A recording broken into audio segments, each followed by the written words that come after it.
Hey crime lovers, it's Neil here.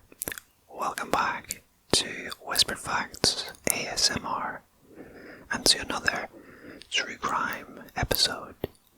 This time focusing on the murder of Denita Smith in 2007. This is not a high profile case. It's not one that is well known, and for that reason I thought it would be good to bring some attention to it. So if you enjoy true crime content like this, be sure to hit the like button and consider subscribing to the channel for more true crime Whispered Facts episodes in the future. This article is courtesy of wickedness.net. Feel free to check the link out in the description. So guys, get comfortable, lie back, relax, and let yourself drift away as we find out more about the murder of Denita Smith today. Denita N. Smith was born on November the 20th, 1981 in Charlotte, North Carolina, to Sharon and Calvin Smith. She had one brother and one sister. Her mother described her as a very special girl. She said she could see things the average person could not see, which led to an interest in photography. Her friends described her as an ambitious girl who knew what she wanted from life. Upon graduating high school in 2000, Denita chose to attend North Carolina Central University. She graduated in 2004 with a bachelor's degree in English, but she didn't stop there. She stayed at North Carolina Central University and pursued a graduate degree in English. While doing so, she continued to write stories and take pictures for the student newspaper. She mentored undergraduate students in writing. Not only did she excel in her professional life, but she also excelled in her personal life as well. Denita had been dating Stride for 6 years, and he had just proposed.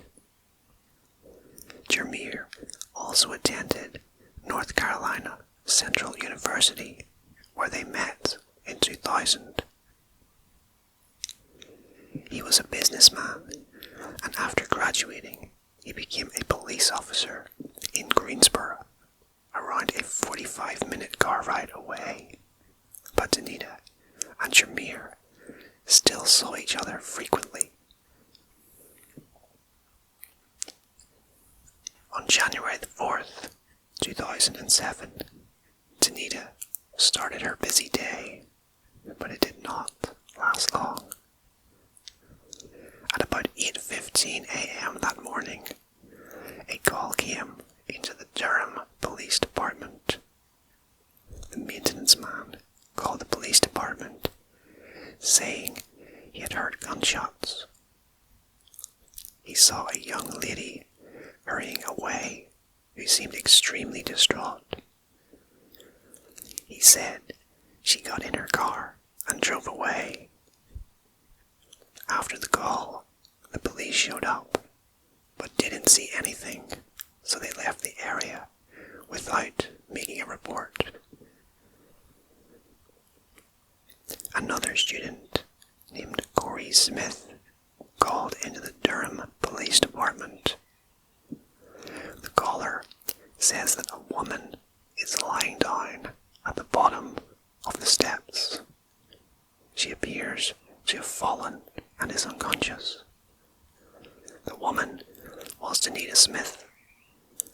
From the caller's perspective, it just looks like she has collapsed at the bottom of the stairs. Sean Pate of the Durham Police Department arrived at the scene to investigate. While investigating the scene, officers thought that it was just a fall, but it was more. Blood was coming from her head, and after looking closely, they realized the blood was coming from a gunshot wound. Denita had been shot one time in the back of the head at almost point-blank range before falling down the stairs to her death. 25-year-old graduate student Denita Smith was dead.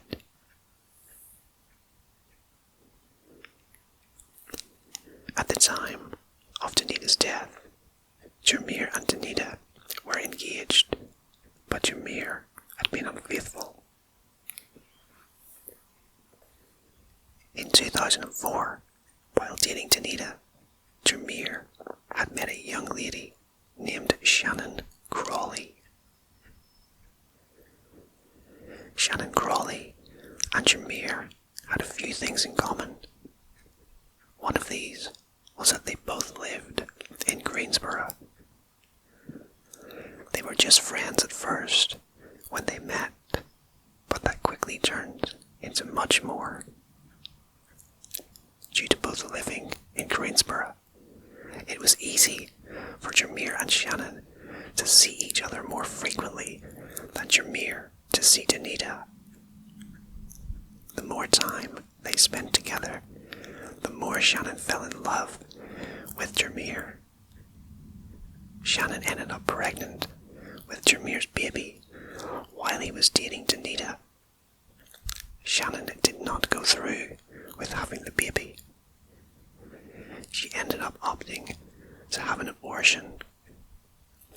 Afterward, she and Jermir's relationship ended in early 2006.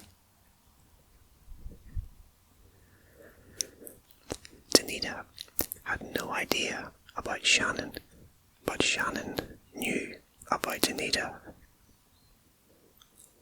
During the holiday break, Jermir took Denita to church, with him wearing her diamond ring, and allegedly Shannon was there. She called Jermir, yelling at him over the situation. Okay, so this shows that Shannon had aggressive feelings about this situation, about Jermir seemingly choosing Denita over her, and she wasn't happy about it at all. Since it was the holidays and Denita had time off of university, she spent the holidays in Greensboro with Jermir. The couple celebrated Christmas together and went into the new year as a loving couple. Denita then headed back to university, and this was when she became a victim in her apartment complex. And it sounds to me that it was at this point that Shannon potentially snapped at being, I guess you could say, the other woman, unable to handle coming to terms with being second place to Denita, essentially. In the initial phone call, the maintenance man told the police he had seen a young lady looking very distraught leaving the complex. She got into her burgundy SUV and drove off. Police discovered that Shannon Crawley drove a burgundy SUV. Shannon was at the scene of Denita's murder. And that sounds like pretty damning evidence right there, as well as having a motive, of course. Police made their way to Greensboro to speak with Shannon at her job. She admitted that she had heard what had happened, but had not gone into Durham. She also denied knowing Denita or where where she lived. So here we have Shannon blatantly lying to the police at this point. She did say she was off of work that morning because she had to take one of her kids to the doctor. Protocol required police to ask Shannon if she owned a gun. Shannon told police no, and that she hated guns.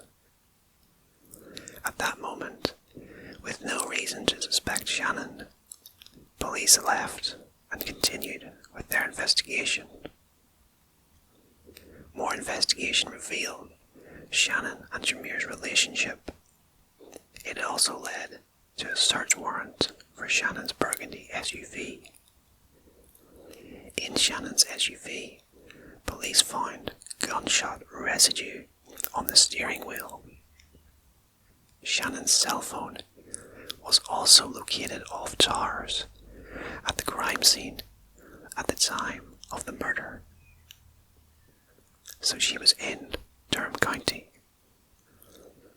On January the 9th, 2009, police arrested Shannon Crawley for first-degree murder.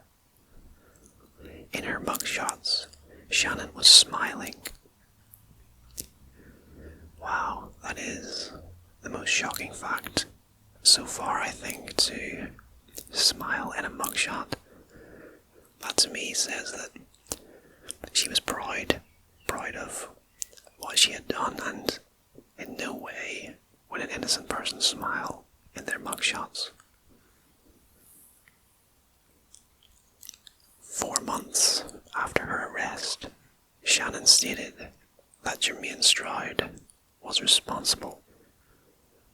And I think that's very convenient to blame your former lover of the girl he chose over you. She said Jermaine was stalking her, threatening her, and harassing her to be with him, but she wanted nothing to do with him. She said she purchased a gun to protect herself from him, but only kept it for a day.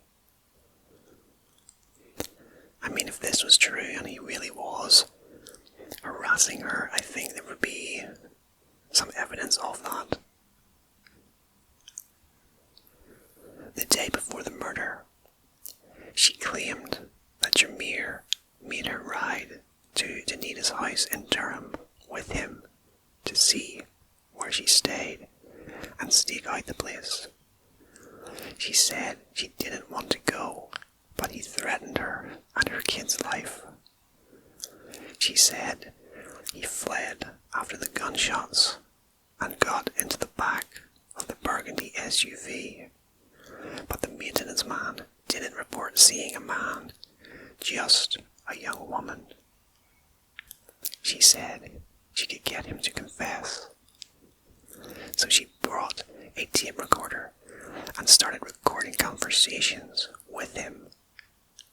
Jermaine ends up allegedly confessing to killing Denita, which he claims was all a lie in an attempt to make him take the fall for the crime. Okay, so we have a male voice allegedly confessing to the killing. On February the 10th, 2010, the trial began. Shannon was portrayed as a jealous ex-lover who killed Denita in cold blood and tried to frame her police officer ex. And that sure is how it comes across to me anyway. They showed how her phone placed her at the crime scene and how she lied about having a gun. She had recently purchased a gun from a co-worker, and that exact gun was used in Denita's murder. The maintenance man testified that he saw Shannon leaving the crime scene and no one else was with her.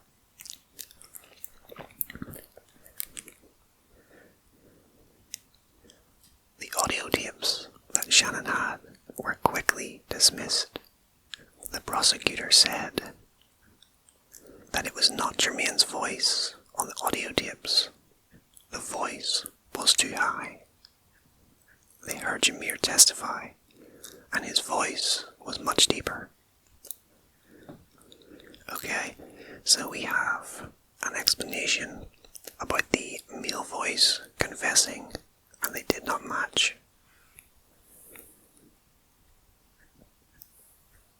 On February the 22nd, 2010, 28-year-old former 911 dispatcher Shannon Elizabeth Crawley was found guilty of the first-degree murder of Denita Smith.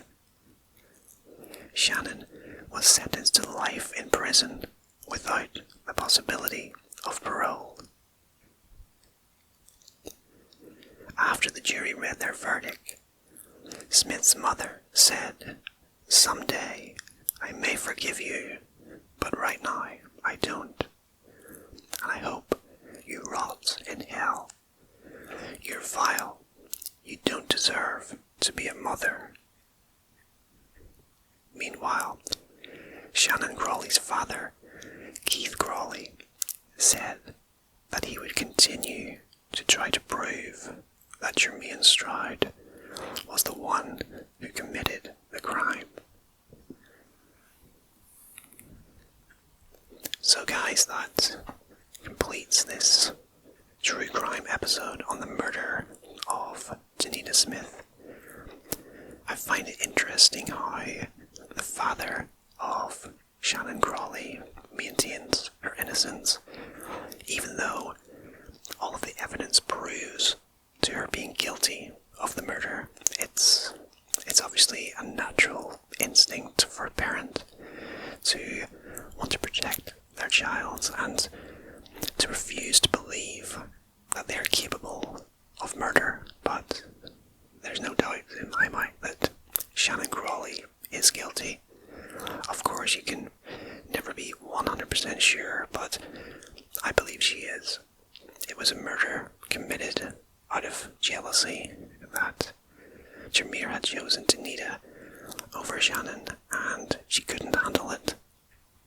The fact that she murdered her by means of a gunshot wound to the head shows to me that it was premeditated.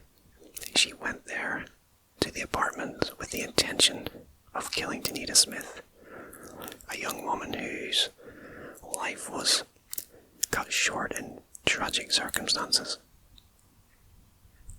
I really hope you guys enjoyed this case, and if you did, be sure to hit the like button.